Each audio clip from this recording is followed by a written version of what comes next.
back to Dave's Does. Today I'm taking a bit of a break from woodworking and we're going to work on my Harley here. I've got a 2014 Harley Davidson Electric Glide Ultra Classic. I've got about 57,000 kilometers on it.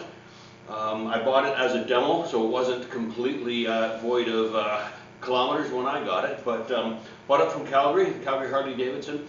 I live up here in Edmonton. Drove down there special to get it. So today I'm just going to give you a bike tour. We've got a couple of little things to sort out on the bike today, and I'll give you some pointers. Maybe you're very knowledgeable on Harleys and you're a Harley, maybe you're not. Maybe there's a couple things I can point out that worked for me and maybe not for you, but yeah, it's getting close to bike season, so anything Harley is always good. So what I'll do first, I'm just going to give you a brief little, just a tour of all the stuff I put on mine and how it works, and then we'll go from there and I'll show you the little issues I have. So yeah, stick around. Okay, what I've done with mine is I put enough stuff on it to make sure I'm completely distracted while driving. So from left to right, I've got a TomTom GPS. Now these things are great because when you stop for lunch or something, you just pull that back and the whole thing slides right off, and then you can lock it away in your tour pack. There's a standard gauges. Of course, I don't have it running right now. Oh, I'm sorry. There is 61,000 on that, and I put everything on there except for about 12. Over here, got my phone attached, and then for when we're down, I can start just doing needles or Iron Mountain. I've got my GPS mount, so this is enough here to keep me busy for a while. Everything on here I really like having. The GPS, not so much to tell us where we're going, because sometimes we care, and if we do care, we know where we're going, and if we don't care, we don't care where we're going. So I normally use that only for speed, actually, because you can change it from kilometers an hour to miles an hour quite quickly. So what we're going to get into, the antenna is a little loose. I'm not sure why. I did crack the back light, and I'll show you that. It's barely visible. I'm waiting for a piece to fall out before I start replacing it. But we're going to go through all that. Then, if you've never taken the front fairing off of this thing, or at least the casing for the fairing off, I'll show you how that comes off, and I'll show you what to be aware of. Getting into the battery and all that, I'm not going to bother today. That's just a little bit too much. I'm going to show you how easy it is to change the front brakes. I don't feel like really taking the whole back apart today. I just did some major maintenance on it not too long, not major, listen to me. I did an oil change on it and I cleaned it all up earlier. There's a video, if you go back into my videos, it's there. So yeah, let's get into it. All right, here we are at the back. I put one of the shorty antennas on it a while ago. I had it on there for a few years. I kept hooking my elbow on it and bending it all over. And then a couple years ago, we were in a place called 10 Sleep. I think it's in Wyoming. And there were some other people at the hotel there, or the motel with us, and one guy, he was a rock climber, didn't see it and snapped it in half. He apologized and all that. I said, hey man, it was only $29, and I put another one on, broke that one, so now we went back to the big boy. But what I found, if you look right here, you see that? That shouldn't do that. So this just happens to be, there's a crack. Oh, you can't see it right there. What I did was I backed it up into my workbench, and so what we're going to do today is we're going to get into the tour pack. We're going to see how all that comes apart, and we're going to tighten that up. So let's get into it.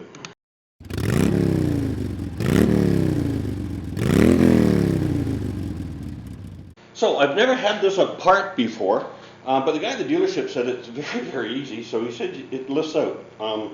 Let's see. Oh. All right, we're going to take off the holder. That doesn't seem to be an issue. Okay, let's get a Allen wrench to get that off.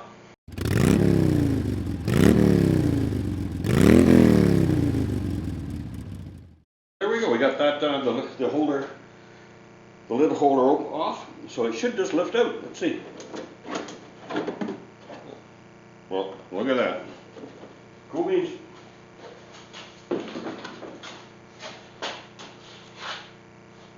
I wonder where that's from. I guess we'll have to see what's loose under here, I guess. Put that aside for a minute. So the issue is right here in this corner. Oh, look at that. The whole thing's backed right off. Can you see that? Look at that. The whole thing's backed off. Just from vibration. It's just that simple.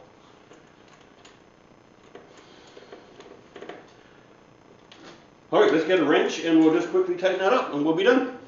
So as it turns out, that's a 5/8. It has to be, but it has to be the 5. Oh, we can't even focus in on that. But it has to be the 5/8 with a little bit of rust on it. So we'll get that going with our fingers. I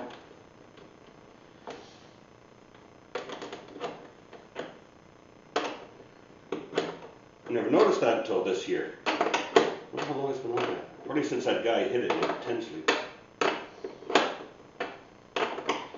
I have no idea how tight this should be, but we'll just get her snug. Oh, magic.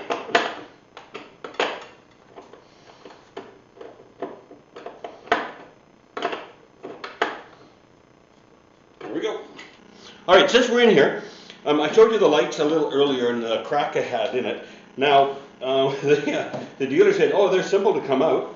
And apparently they are. I've just got 1, 2, 3, 4, 5, 6, 7, 8 screws, Torx screws holding them in. That pops right off. I was told this piece, it's not even all that expensive. It's like 180. I'm not going to say it. It's under $200, I believe, anyway. So once that piece falls out, I'll replace it then. I'm not going to replace it. I'm not going to replace it now. So, we got this screw, Torx screw. All right, let's find where it came from because I don't know. I do not know. They're all there. They're all there. They're all there. All the latches are there. All these are here. The main lights, all the light plug-ins are there. I got that tight. That's there. That's there. That's there. The hold down for the matting's there. It's spare. It's good to have a spare. There's the two for the lid, and there's this one. It looks like it's the same size as the one for the latches. Anything in the top? Nope. I got a spare one. All right, that's it. Let's put this all back together. And then on to the next thing I want to show you. I want to show you how the front comes off.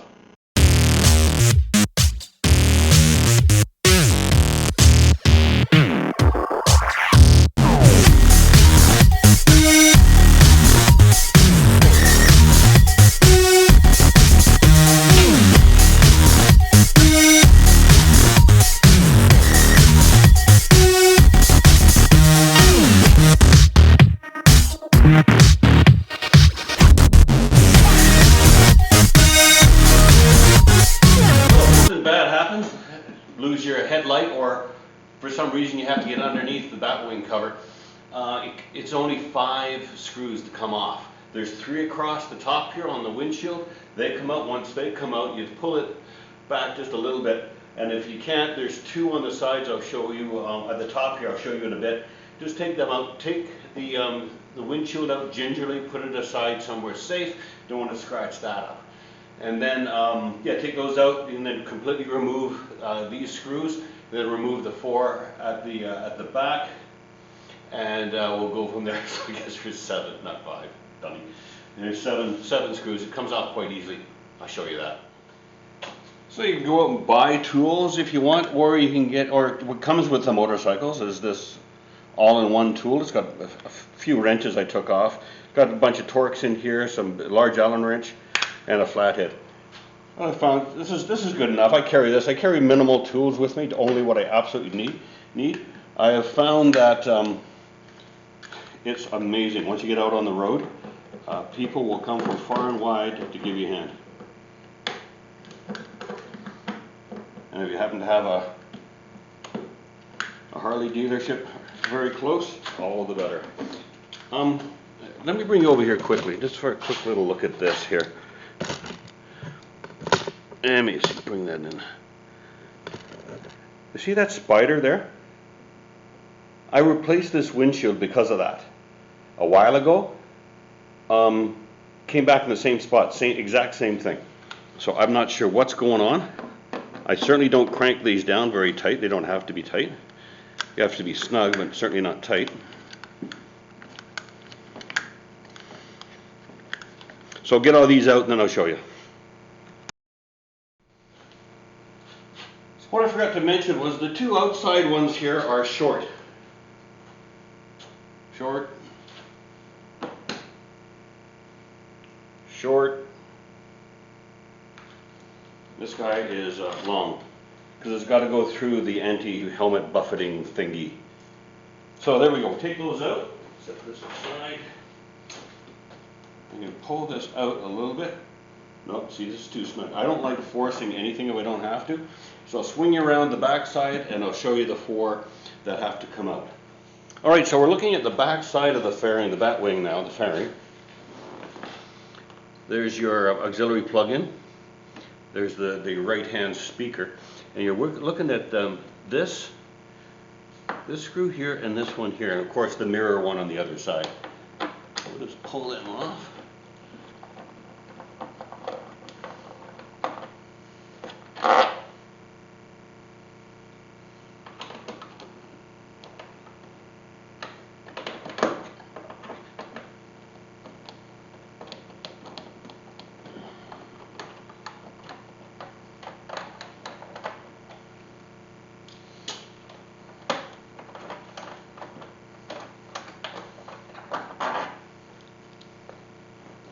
And just like the front, the back, the lower one is small, and the upper one is big. And so I'll show you. I won't show you the other side. I'll just take them out, and then I'll get ready to remove this windshield. So here we go. We've got her all loosened up. So you just pull back gingerly, pull it out. Look at the crud from last year. So I have to clean that up. And there's that spidering I was talking about. I'm not sure why. Anyway, we'll put this aside somewhere nice. Now the fairing is ready to come off. You can see it's nice and loose. I want to reposition you very quickly because if you just rip this thing off, you're gonna. First off, to get it around the highway lights, it's just a bit of a rigmarole just to find the right angle for it. And there's a plug-in for the light down there that you don't want to forget. So as you gingerly lift this up and away, this is the back of the light bulb here. So this little connector's got to come off. So you just lift up and wiggle it out, and that's it. So we've got her down in here like this. You pull it up just gingerly. Reach in, as I showed you. You undo the headlight, and then it's just a bit of a pain to get it up. Just going to move it around a little bit, this way and that way.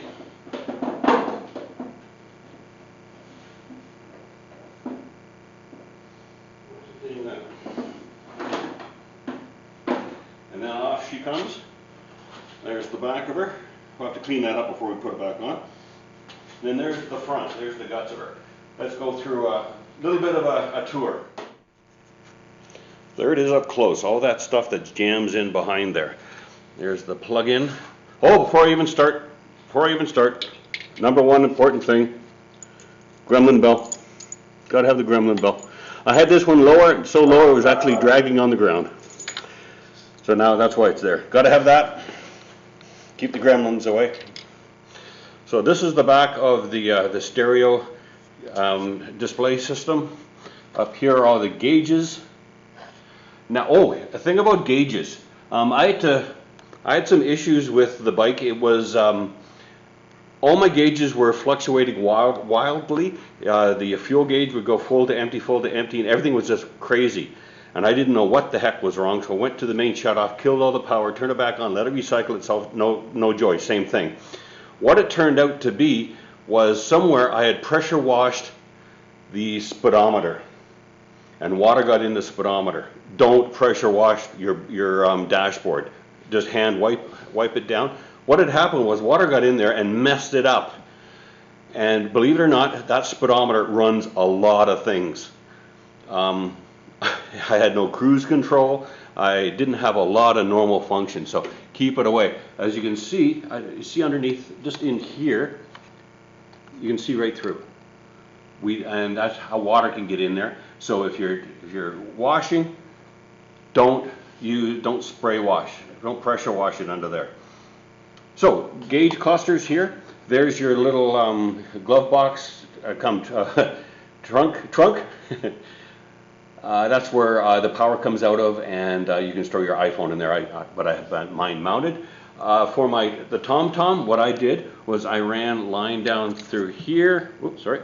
And then I soldered it into the connectors for the power port. Pardon me.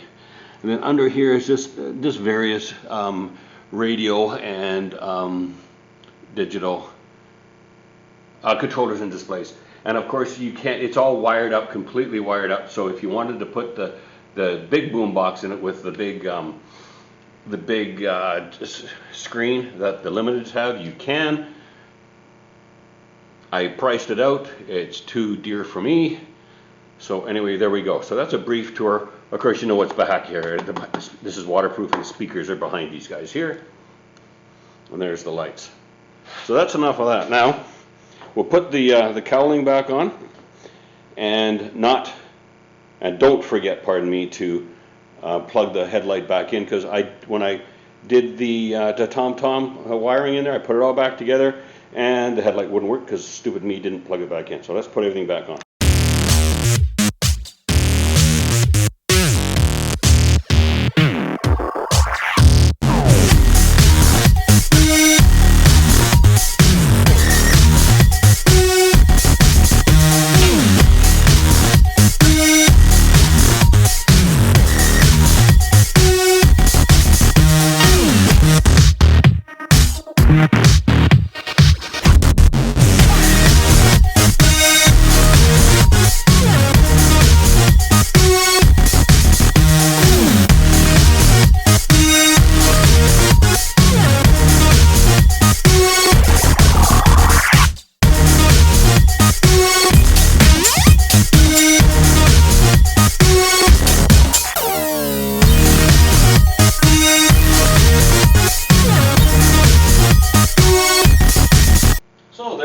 We had the front fairing of the cover of the bat wing off. Just be careful that you always do a test. I don't know if you see that. You can sort of see the lights on. Make sure that always do an electrical test before leaving, so you know that everything works and you don't get stuck in the dark and you don't have the right tools. You don't know what the heck to do. But people are friendly. Always, when you double check your work, especially with anything vital, make sure everything's nice and tight. And double checked. So what are we going to do now? I'm not 100% sure. We'll figure something out before I let you go. I think what we'll do, we'll have a quick little look at the front brakes. Front brakes, here's the brake caliper, mounting bolts. Sometimes, I forget if I had to take these off or not. I forget. I think I did. To get the cover off, you just squeeze it, give it a pull, off she comes. Let's see if I can weasel you around here just a second. It's going to be a little more difficult to see from this angle. There we go. You can just see, just in here, the silver one in the middle, of course, is the rotor disc, and then the pads on the outside. I changed these out myself not too long ago, so they're going to be good for a little while yet. But it's always worth having a good look. Sometimes you have to look from the bottom here, have a good look. I've got lots and lots of brake pad left there for those two. Once the caliper comes off, it's quite easy to replace them. I did it in no time at all. If I can do it, anybody can. But it's well worth having a look at. And I put this guy back on. I got upside down. This goes on like that. Just another thing I'd like to mention here quickly is the gear shift shaft. the official name is shaft gear shift lever. Shaft in here. Mine's a little loose, but they said it's fine. I had this side almost strip out on me. We're heading out on our yearly motorcycle trip. Luckily, my wife was following me in our truck, and I was getting gas, and then all of a sudden it wouldn't shift, and the levers were just flopping around. What the heck is wrong with them? So I got them to a point with the tools I had to get it tightened up enough so it at least would shift, and it got me there. And then once we were there, we took it all apart, and then we just tightened her down super tight. So I have the original shaft in there, but after going to the Harley dealership and explaining the issue to them, they said always, this is a common thing, I guess. I had no idea. I got 61,000 kilometers on this bike and no issues. So they say oh, can you read that? I don't know if you read that. Get the shaft. The gear shift shaft. It was $26 for this. And then the gear shift lever. I don't know if you can see that. Hopefully it's focused again. The gear shift lever. I forget how much this was. There's no price on it. But no, it must have been the other side that stripped out. It was the inside that stripped out, not the outside. Because I got the new shaft, or pardon, the new lever and the new shaft, and it was under $50. And what they said is highly recommended to buy these and have them with you, and have the tools to change them out if need be. It's not a big deal. Just some Allen keys here. Just a quick little pop off of this guy here back in the back. I don't know what size they are really, but they said it's very common. I had no idea. I've got a lot of friends that have Harleys. I ride with guys who have Harleys, and none of them have ever said anything like this to me. But the dealership said, oh yeah, it happens quite a bit. We get a lot of bikes in for this reason. So he said, yeah, always have it with you, and have the tools to change your out, because it's something you can do on the side of the road quite easily. So there, the lever and the shaft, and I've got my spares, and they all sit inside the box. So there, safety tip of the day for self-survival out on the road. Oh, my light went out. Yeah, so let's on to the next thing. I had my bushings for my Screaming Eagle exhaust. They got worn out. It happens, you know. You put a lot of kilometers on, or a lot of miles on, and things happen. You can see in there. You see the shaft. Pardon me, that support that bolts front and rear to the actual Screaming Eagle exhaust, and then you can see it goes through a rubber bushing there, which then attaches to the frame of the motorcycle. That bushing can wear out. I found out it wears out. And it wears out, and it's just bad. It sounds like the bike's got a bad squeak in the engine when it goes out. Then you come up, you can tap the exhaust, and it stops. And then I did that for a whole season. And then I went, what is wrong? Why don't I smart enough just change out those bushings? They were under $10 for those rubber bushings in there. It took 7 or 8 minutes to change one side out, because you got to take the bag off. And that's no big deal, but that's what took the time. And put those back in. Now the bike is absolutely silent. So if you got a bit of a squeak and you don't know where it's coming from, and you kick the exhaust and it stops, chances are it's that bushing right there with that shaft going through it. All right, next, let's talk about the Tour Pack for a second here. You know it moves. I don't take passengers. My wife doesn't want to get on it. It's quite weird. When I had my Gold Wings, she loved going. We used to go on trips, 7-8 day trips, and now I got my Harley, and she's been on it once in the garage with the door closed. Don't know what that is. Anyway, Tour Pack, I got mine set forward a little bit because I've got a bag that sits in here with more stuff in it, because you can never have enough stuff. But we were in south of Danbury, Wisconsin, and One guy says, you know you can move these around, eh? No, I didn't know. So underneath here, there's these bolts. One there. Let's get rid of that light. One there, one there, one there, and one on the other side. If you see, you can see there's adjustment there. So you can adjust those things back and forth. I literally had no idea. But anyway, there you go. A quick little once over to go over the light issue. We looked at a few other things. You've seen what I've got on the dashboard to keep me completely distracted while I drive. Not so much. Yeah, so always in the springtime, it's always worth going through the bike, front wheel to license plate, just with all your wrenches. Just go through, make sure everything's nice and snug and safe for you. Make sure you check all your levels, do your oil changes and filter changes, shop steward.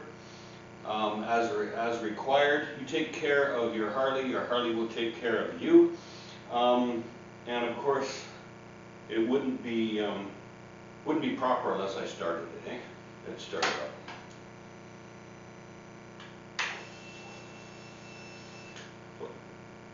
The dog's not going to like this.